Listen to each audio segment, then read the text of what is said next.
Hi guys! Today is my off. Samahan niyo ako magluto ng chicken afritada. At ito pala yung garlic, onion, bell pepper, carrots, chicken, at patatas. At pinay ko na muna yung patatas at carrots para hindi siya gaano matigas.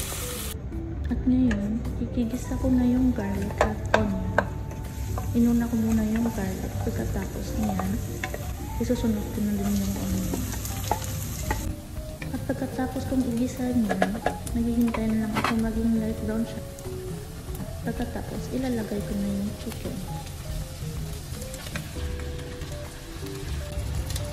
Nailagay ko na lahat ng manok. Pagkatapos, nalagyan ko ng konting magic sarap. At konting black pepper. At isang half ng Knorr cubes chicken. Pagkatapos niyan, i-mix ko ulit siya hanggang matunaw yung half na nilagay kong Knorr cubes chicken.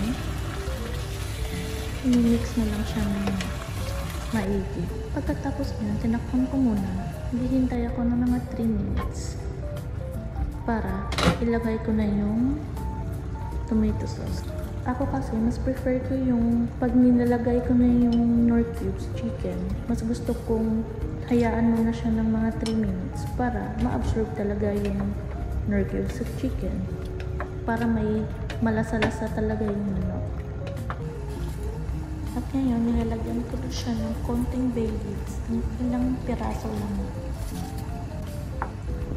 Hayaan mo lang siya ng kumulo. Pagkatapos niya, ilalagay ko na yung patatas at carrots.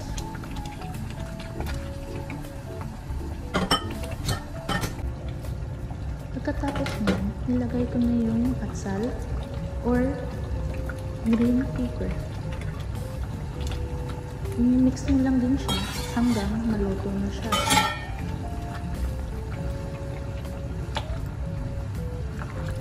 Tapos kung i-mix ulit, tinakpan ko na siya at maghihintay lang ako ng mga 3 minutes.